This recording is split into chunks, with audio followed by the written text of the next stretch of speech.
listening to The Mouth. Every Friday on Source FM.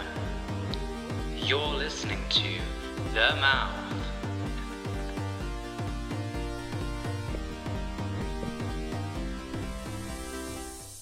Hello and welcome to The Mouth. I'm your host Ollie Chalkley and I'm here with my colleagues Scarlett Jeffries and Angie Ortega. Today we'll be taking you through some of the biggest news and happenings in Cornwall at the moment. There's a big ask for Falmouth in the House of Commons, a petition presented in Parliament for a new swimming pool. I rise to present the petition about Falmouth's need for a swimming pool since our pool was shut in 2022. Jeremy Corbyn comes to Cornwall with his new political party. You are chains to earth like dew, which in sleep have fallen on you. We are many, they are few. The people keeping you safe in Cornwall seas. We have a special report. And people kind of see me as a beacon of hope and safety. You're listening to The Mouth. Every Friday on Source FM. You're listening to The Mouth.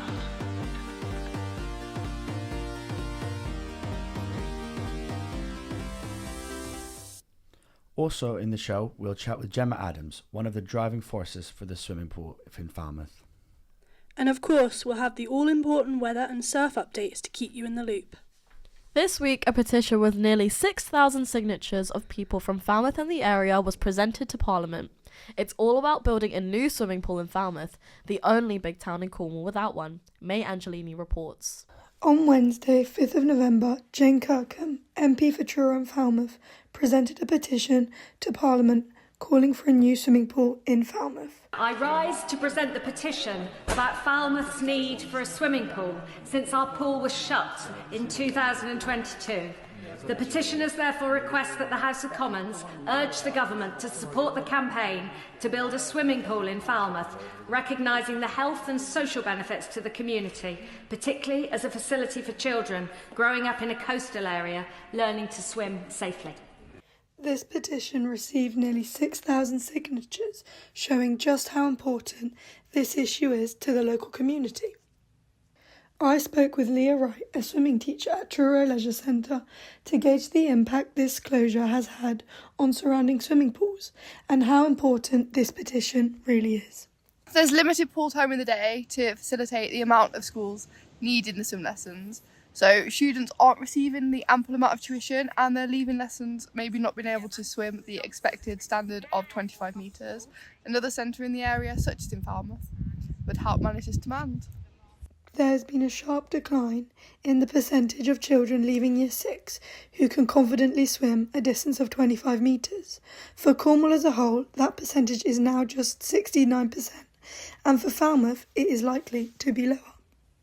And lower income families might be struggling to afford the other lessons provided in Falmouth at private swim schools located in the hotel pools. Going forward, Jane and her team remain deeply committed to the community in reopening a swimming pool and hope that Parliament take into consideration the amazing 6,000 people who are fighting for this to happen. Let's chat with Gemma Adams, who has fronted the campaign for a new swimming pool for Falmouth. She's also a swimming teacher. Welcome to the studio, Gemma. It's nice to have you. Hello. Can you please tell us more about this petition and what it's all about? Yeah, so we've been obviously campaigning, since the pool was closed really in March 2022 for a new swimming pool for Falmouth. It's a really important facility that we need, surrounded by sea.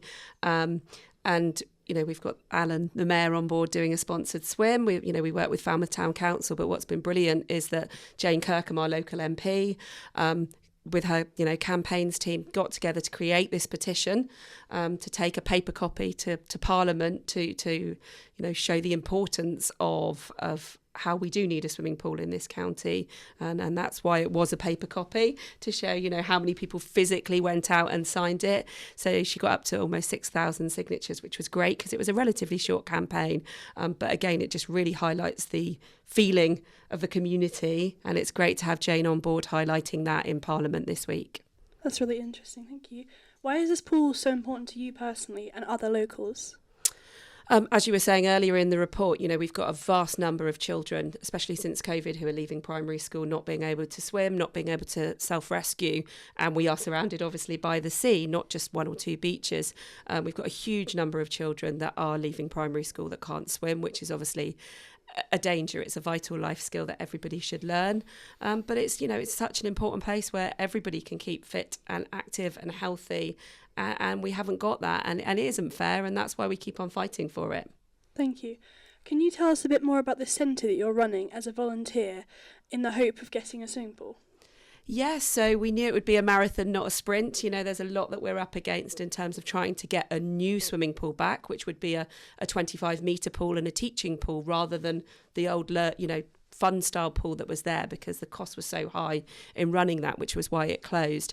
So in the meanwhile, with a bunch of brilliant volunteers, we run the upstairs as a community centre. So we've got lots of fitness classes, health and wellbeing activities, language classes, children's stuff going on. And we just received some funding as well to make the downstairs area, the pool area, safe. So whilst we can't swim in it, we're looking again to host events down there to try and raise some more money as well towards our main aim. Thank you, Gemma. That was really interesting. Thank you for coming. It was great to have you. Thank you. Thanks very much, Gemma. On to the next story. There was shouting and passion and talks of supporting Palestinian hopes this week here in Falmouth with the arrival of Jeremy Corbyn and his new party, Your Party. Scarlett Jeffries went along and listened in. And they've succeeded in turning the national media agenda away from many of the issues that we all face, and somehow or other, miraculously, every single problem anywhere in the whole country is the fault of people coming on boats from Calais. Every single problem, never mind what it is. And the abuse that they heap upon refugees and on migrants in general is then carried out on the street by Tommy Robinson and his mates, who are the other side of the same coin. Change the whole agenda. You're saying to people, your housing problem is not caused by the people that Nigel Farage is blaming. It's caused by those that are making money out of the public sector, those that are not building the council homes that we need, those that are not controlling the private rented sector in the way that they ought to. You begin to change the whole agenda. You take the scales from people's eyes. You open up their minds to what we can do in the future. So let's do that. There are 22,000 people in Cornwall on the housing waiting list. 22,000. That is an awful lot of people. The number of children living in poverty, young people living in poverty in Cornwall, has gone up by 50,000 in the past 15 years. And 21% of children in working households in Cornwall are living in poverty. And so... Well, what do other parties think of this new arrival? Scarlett spoke to John Stoll from Falmouth's Green Party about his view.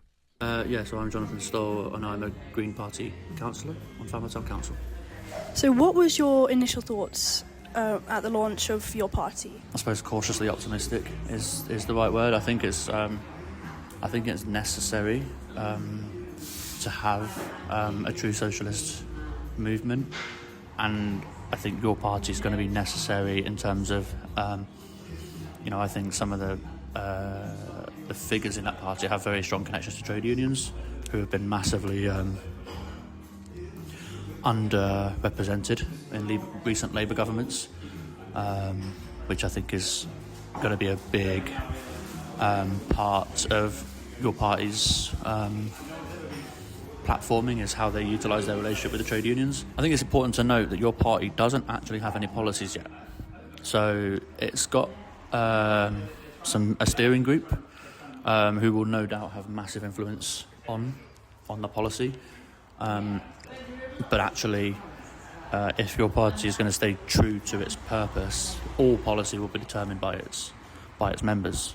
So I think that's one thing to note, is that in terms of policies, they're not there. It's a broadly socialist movement, and I don't think there's any doubt that it's going to have socialist policies. But in terms of the how that's going to compare to the Green parties, which is essentially also a very socialist party, you could argue at the moment more so because it actually has socialist policies in place, which your party don't yet. Your party haven't been particularly loud about the environment, and that's one to watch. Did you enjoy the sea in Cornwall this summer? Did you swim in a place that was lifeguarded? Did you know over 30 beaches have patrols? Charlie Lee spoke to one lifeguard about their job and what they think it means for the community. We got the chance to speak to Ethan Smith Scotland, an RNLI lifeguard, and how he impacts the local community down here in Cornwall. We impacted our local community because we're an island nation, so it's like, not many people know how to swim, and also the water is like a huge part of our community and our way of life. So having a lifeguard service there, it's just like a comfort blanket for people. So everyone just feels safe to get in the water. The community as well, they respect us a lot. So it's kind of like everyone knows us and everyone talks to us. It's also reassuring that the job isn't not wasting our time. I think just people take the sea for granted. Now, lifeguards don't just serve the community. You also have the pressure of families and people on holiday at the beach as well. Do you think the people who aren't a part of the direct community are aware that you are there to serve them as well? Yeah, I think a lot of people just think we're some pretentious guys in red on the beach. But personally, I think a lot of people just sit there and take us for granted. But like I said, when you go in and you get in the water, people don't actually realise how much danger they're in until you actually get to them. Because it's, you can never trust the ocean, especially the shores of Cornwall. I've been asked, where's the deep end? And can you turn the waves on?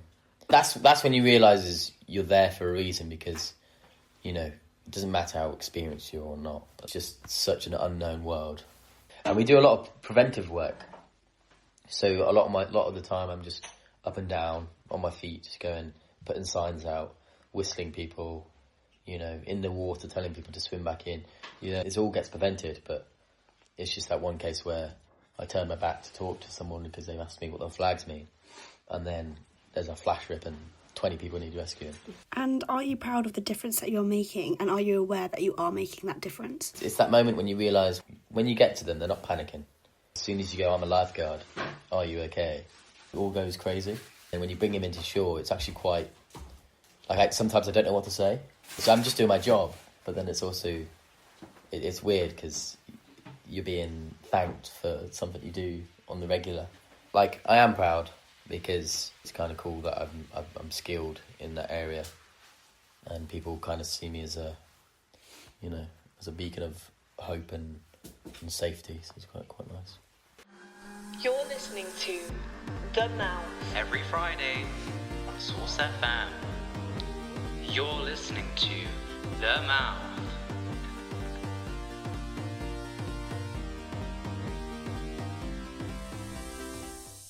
Stay tuned to The Mouth. Coming up, we have some more exciting news stories for you. An overlooked Nazi atrocity here on UK soil? The new film, Ghost of Alderney, is shedding some light on a lesser-known part of history. Understanding this idea that essentially British soil was ceded to the Nazis. The journey of a madman. Chris Williams' 500-mile cycle trip to watch Truro City play at Gateshead. Both the first light on my bike had gone, and then the backup light had a warning light going, and I was thinking, this is really not great. New dance troupe in Cornwall raises huge amounts for charity in a smash hit new debut show. But I think having the support from everyone to actually go and do it was like, maybe we can do it. And then we did. We did just do it, and it happened, and it was it was amazing. The impossible house hunt for Cornish cat Juno. Pet owners struggle to find rentals. I would love more properties to accept pets because my cat is the most harmless thing on the planet. She's not going to destroy anything, so I think more people should allow me to move in. Did you know the Nazis committed atrocities here on British soil? A new documentary is shedding light on this little-known piece of history, which took place on the Channel Islands. Called Ghosts of Alderney, it's being released here in Falmouth at the Poly. Here's Lily Bailey with more. Next week at the Poly, we have an exciting new documentary ahead of us. We got the chance to speak to the director of photography. The documentary is about the atrocities taking place on British soil during the Second World War on the Channel Island, Alderney. Yeah, so my name is Andrew Johnston. I am a producer, director, cameraman, and together with two colleagues, Robert Hall and Zoe Clough, we made a film called Ghosts of Alderney, Hitler's Island Slaves. What 3 words? How would I describe the documentary in 3 words? Enlightening, sobering, revealing. Why should we watch the documentary? I think because this is a story of our time now. I think this is a story of our, it's a historical documentary. We're talking about events that happened 80 years ago. We're talking about fascism on British soil. We're talking about othering. We're talking about enslaving people. We're talking about a brutal regime that had no care for anyone else but itself. And we are seeing those things now in our world today. And this is, there is, the far right is on the rise, fascism is on the rise again, and it's happening across the world. And we are finding other communities to blame for our current position, the fact that we have no money, we have no homes, or whatever it is. The people are coming here, they're taking our jobs. All of this is exactly what Hitler was doing in the 1930s, othering a whole community, and that was the Jews. It was Romany gypsies, it was gay people. All sorts of people were to blame for the problems of 1930s Germany. And he used that to fuel a fire of division and separation and horror. And that's why this story is relevant now. If the Ghost of Alderney is something that really interests you, I recommend checking out The Polly. It will be airing on Wednesday the 12th of November. You're listening to The Mouth. Truro City and their supporters recently made the longest trip in history for a football match in England with a whopping 914-mile round trip. Dominic Frolick spoke to some supporters about what makes it all worth it for them. The word I've used to everyone has been very much the work of a madman. Lots of challenges I didn't expect, and very much touch and go as to whether I would actually overall achieve what I wanted to achieve, which was to cycle all the way from here to Gateshead. In terms of total distance, I think it was, on Google Maps, I think it was 520 miles apparently, but I never actually measured it. And I got lost several times, so it was probably a bit more than that. What was the reason / motivation behind attempting and doing such a feat? First reason was, obviously, it was the longest ever away game in English football. We don't know if that fixture will happen again. We knew there'd be a lot of interest in it. And then I actually had the week booked off work, and I thought, actually, do you know what? Why not make this extra special and try and do it by bike? It's going to be a challenge. As I say, I don't know if I can do it or not, but the feeling I would get if I do make it and then we come away with 3 points would be amazing. There was also some sort of charity thing that was connected to it? Yeah, so I'll just take this opportunity to mention the Against Malaria Foundation, one of the most efficient charities in terms of lives saved per pound donated. What it does is to provide mosquito nets to people in developing countries in high-risk malaria areas. A commitment I made at the beginning was I would donate the money I spent on the trip to the Against Malaria Foundation, Nice. which I'd done as well. And what was the most challenging aspect of the trip? I had this particularly sketchy moment when I was cycling from Rochdale to Burnley in the middle of the night.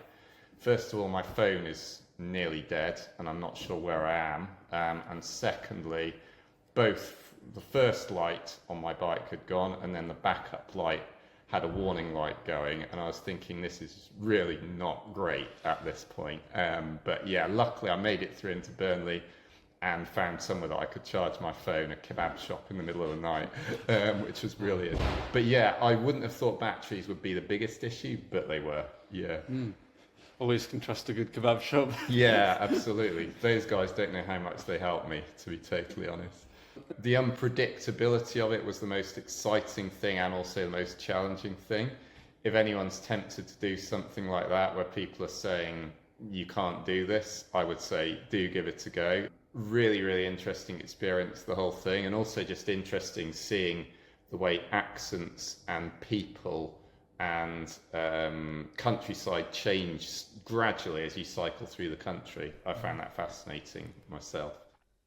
Last month, a local dance company called Charlie Cooper Dance hosted their debut show at the Princess Pavilion in Falmouth. The event raised nearly £700 for a unique Cornish charity called Wild Young Parents. Tia Bodie spoke to Charlie Cooper about the show and the money raised. So Wild is a young parent charity, and we support young parents and their babies. All of our parents are 23 and under, and our babies are under the age of 5. So when they go to school, they are no longer with Wild. We do so much work with the families. It could be meeting them out in the community, group trips. We have regular sessions in family hubs. We're quite bespoke in what we offer, so we kind of tailor our delivery to the individual families. We have got a raffle running this evening to raise money for Wild Young Parents. If you're from Wild, give me a cheer. So the money raised from the show can basically go towards small things in group like snacks or topping up on wet wipes, for example, or cleaning products. It can also go towards resources for groups, for Christmas or Halloween parties, or if you want to take them to the beach, you want to buy ice creams, take them to different places in Cornwall, such as the Hall for Cornwall, the museums, things like that. The money can also be put towards things like staff training, so that our knowledge is really up to date and current and in line with guidelines. Really anything that means we can give our families the best support that they need and they can get the fair start in life that they deserve. Charlie not only runs the dance company, but has worked with Wild for nearly 12 years. So it was an obvious choice to combine her passion for dance with a cause close to her heart. Bringing together local families, friends and performers, the show became more than a debut. It was a celebration of creativity and community. I thought the energy was great. Everyone was just really enjoying it. Oh, it's absolutely exhilarating, absolutely amazing to dance with incredible ladies, full of empowerment, major support with Charlie Cooper. It's very nice to be able to explore different avenues, different types of people, and it's amazing community to be involved with. It's crazy. We've literally been running for 12 months, and I think it got to January and some of the girls were like, let's put on a show, and I thought, no, we're definitely not doing that. It's way too soon. But I think having the support from everyone to actually go and do it was like, maybe we can do it, and then we did. We did just do it, and it happened, and it was so, it was amazing. With raffle prizes donated by companies in the area, the event raised £685 for the charity. Can we give a huge round of applause to Charlie?